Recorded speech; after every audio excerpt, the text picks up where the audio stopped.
Hi there, Year 10. Welcome to your next lesson on A Christmas Carol, Lesson 4, Who is the Ghost of Christmas Past? Now, we are starting stave 2, and of course, this video I recommend watching just prior to completing your 4th lesson that will be uploaded this Tuesday, today, hopefully, on Edulink in Google Classrooms even. So once again, the lesson objective largely remains the same. We're going to complete this first lesson of the week due Friday and to explore the introduction and presentation of the Ghost of Christmas Past's opening characterization.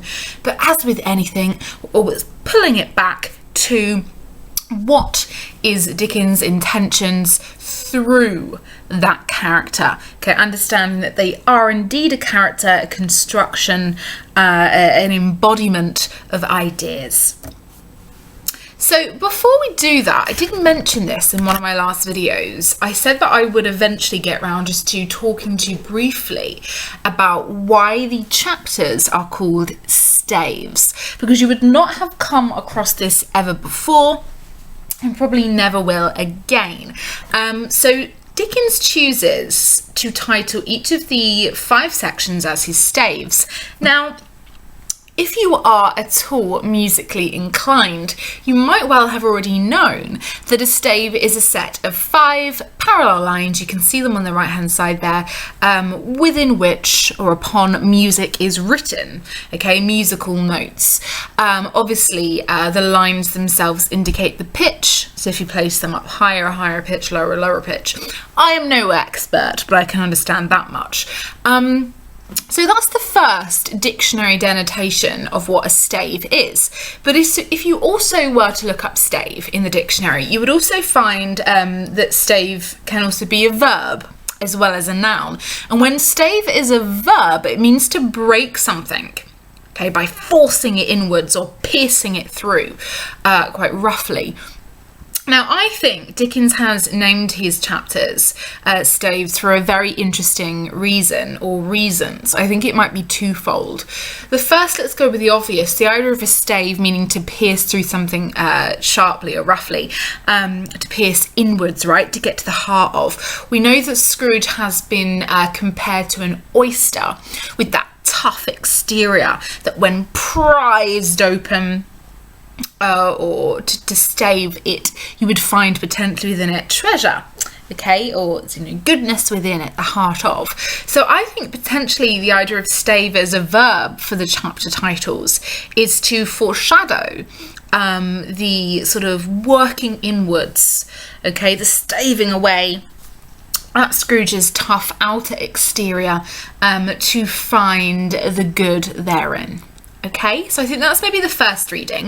If we take it in terms of the musicality, the connotations of stave, the second half, I would suggest that if we had the stave and then the 5 notes moving, a stave is no good if there are no notes placed upon it, right?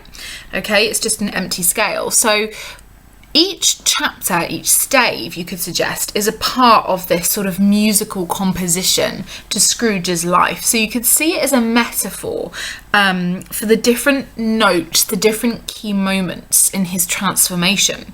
Now, just one note, as I said before, alone doesn't really convey too much, but when placed in a full musical composition along the stave, we often have something quite beautiful. All right, so part of the message of A Christmas Carol is that to really change or to live a good life, you need to embrace the past, the present, the future, and the lessons therein. Okay, you need to exist in in a state of embracing all 3. So like I say, I think each chapter is called a stave because we are supposed to see that each chapter connects one after the other into the kind of musical composition of this narrative, and that we need all of them, every single one of them, to truly appreciate the beauty Yeah, the beauty of his change. So two different connotations of the chapter titles and their names. I just think it's worthwhile knowing, especially as we're about to talk about the Ghost of Christmas Past, that I did have to break through something to force it inwards.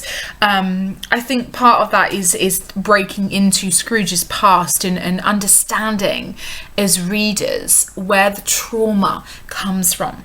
Getting to the heart of that trauma.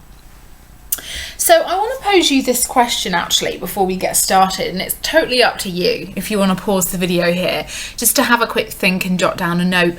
What do you think might have happened in Scrooge's past to create this absolute caricature of misery and malevolence? What do we think could have caused this current state?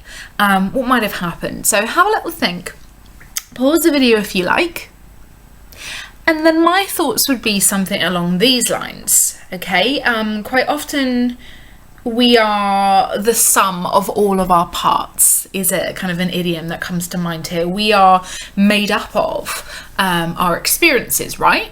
Okay, so our present state, who we are now, is a consequence of all that we have seen, heard, done. So with that in mind, if Scrooge is made up of these very sort of hard and sharp as flint, solitary as an oyster, bah humbug parts, then surely there must well have been some true acute trauma in his past. Now, we know that he likes to keep to the margins of society. Could it be that he actively chooses to do so because in his childhood he was a part of society, but something happened that hurt him terribly, and so he retreated to the margins as sort of an act of self-preservation, right? If someone or something hurts us, we as humans get that kind of fight or flight syndrome, and we're very unlikely to want to partake in that activity or that relationship again if it hurts us deeply.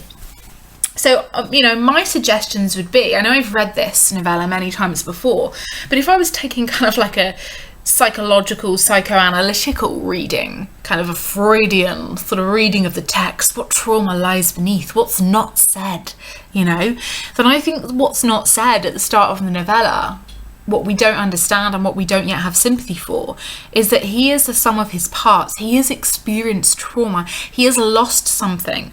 And so he retreated for safety, for self-preservation. He cowers in corners because he is afraid of being hurt again. Okay? So just think about that. This is the start, okay, this second stave of us as readers having to learn truly about Scrooge and why he is the way he is now.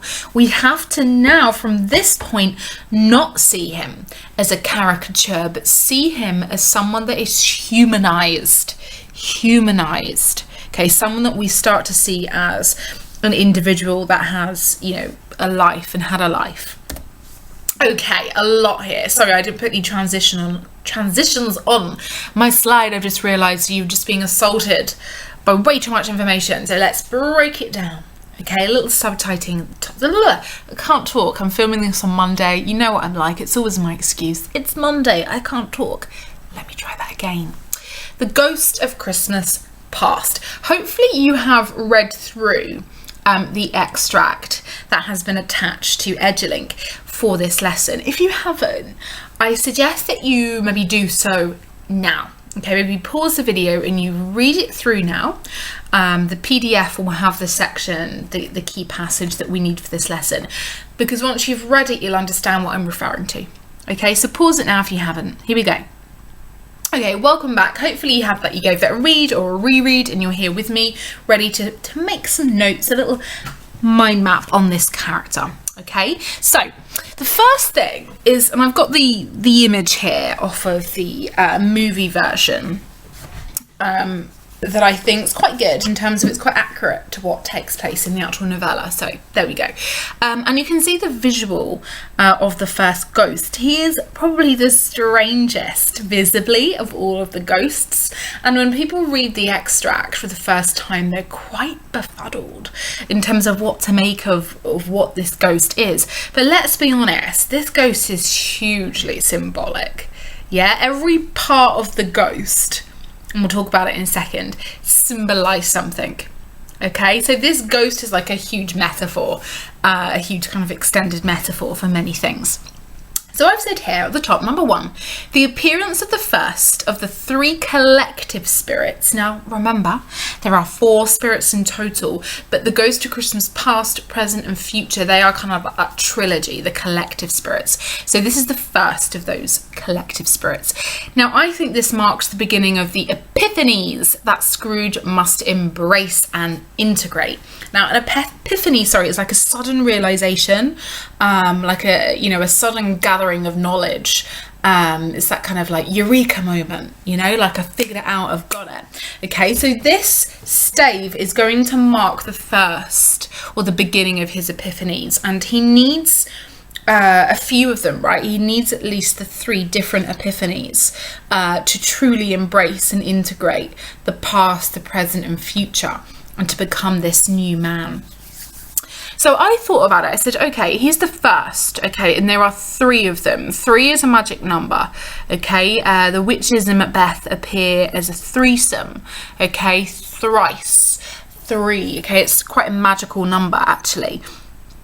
And so I thought of the past, the present, the future, the Holy Trinity, the Father, the Son, and the Holy Spirit. Now, those 3 together are supposed to make up God, right? Or godliness. So if the ghost of Christmas past is our first component, like the past or the Father or whatever, then what we're learning already is that Scrooge must embrace all 3 of the ghosts, all 3 of their lessons, the Father, the Son, and the Holy Spirit, to find true godliness and thus spiritual change. Okay, so I really like that as some kind of a grade 9 higher level interpretation. So what does this spirit personify? To put it very simply indeed, Ghost of Christmas Past, this ghost personifies Scrooge's past Christmases. So that is exactly what this ghost is going to ferry Scrooge along to past tableaus, past images of Christmases from his youth, from his childhood to his adolescence to his early adulthood. Okay, so he's going to take him on a journey through a tour of his past Christmases. Now, when he does that, he kind of forges out a path for Scrooge into his childhood and thus into the past traumas of his childhood. Okay, and when we hear about what his life was like as a young boy, we truly begin to embrace sympathy for this character, and we start shedding some of the initial impressions that we had of him. Now let's look at his appearance. So you see the dress-like tunic. I'm at the image now, guys, and it's described in the novella as a tunic of the purest white. Now you can't see it in the image, but it is also supposed to be a belt, a lustrous belt, the sheen of which was beautiful, so the light of which was beautiful. And then of course the head is comprised of a bright, clear jet of light. Now those 3 parts of its description all create this lexical field of light, or the semantic field of light.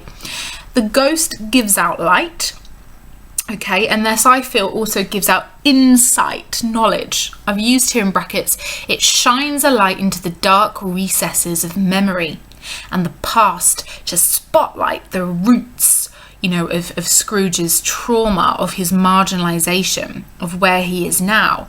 Okay, at the edges of society. So it's no mistake, in my opinion, that this ghost is made up of light. It is this spotlight that Scrooge needs to sort of shine all the way back into his memory and figure out what went wrong. It also has this strange addition here, this extinguisher cap that you would place on a fire or a jet of light to put out the light, right? So this extinguisher cap for me is a foreboding addition. Okay, I think it's made up of Scrooge's sins, and it's comprised of all the bad, all the sin that he has done, and really it threatens to snuff out the light if it's applied. Okay, so think of it as like an extinguisher cap that, if placed, on this light, it would put out the light in the hope. Okay. Scrooge actually literally says, when he sees the ghost, or at least the narrative perspective does, says that he had a special desire to see the spirit in his cap, as in to put the cap on his head, okay, to put the light out. So Scrooge here is really sort of taken aback by this bright light, by this spotlight into his past, and his first initial response is, put the light out, put it away, I don't want to be exposed to it, I cannot see, it's too painful.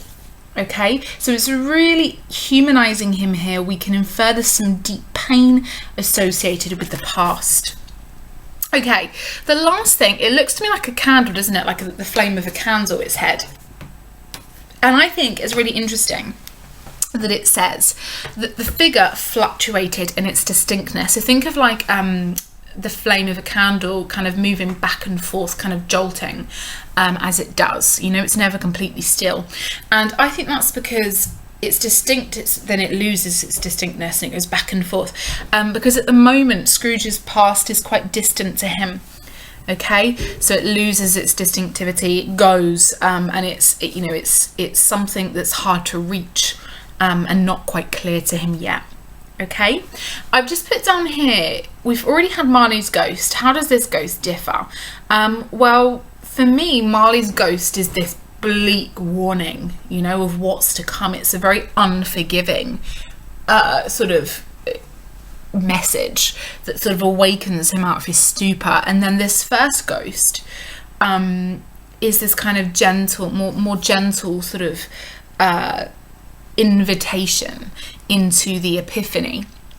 It's not as terrifying, although to be honest it looks a bit scary, doesn't it? But it's not as terrifying as Marley is wrapped in his ponderous chains. And although the light is uncomfortable for Scrooge, the light, light always represents hope. It always represents life and energy, okay? And he just needs to embrace those ideas. Okay, sorry, my slide has disappeared. Just forgive me for this. I need to make sure you can see it. There you go. There it is. Okay, the last thing then, before I wrap this video up, you've got plenty to read and think about yourself. The last few things I didn't say was that the ghost is also holding a sprig of holly.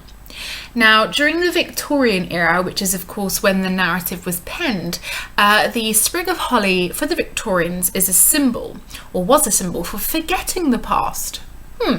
So why is the ghost holding a sprig of holly? Is it to remind Scrooge that forgetting the past here is not an option, because he is quite literally confronted with it, right? Just a thought. Okay, obviously holly is quite a Christmas plant as well, so we have that remembrance of the importance of Christmas. The last thing that I want to say is that a lot of people get baffled by the opening description. I'll just grab it here, and it says that it was a strange figure, like a child, yet not so like a child, as like an old man. It confuses everyone, quite rightfully so, because it is a contradiction. So it seems to capture, in its essence, both youth and age, has like both within it. In one light, it looks like it could be a child. In the next light, it looks like it could be an aged figure. And I think there's a reason for that. I think the young represents Scrooge's past and his optimism and his light in youth, and the old is where he is now, the absence of it.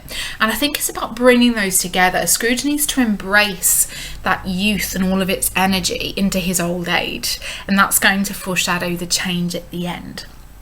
Okay, so what does this ghost teach us? Many things, but it seems to suggest that we cannot outrun our past.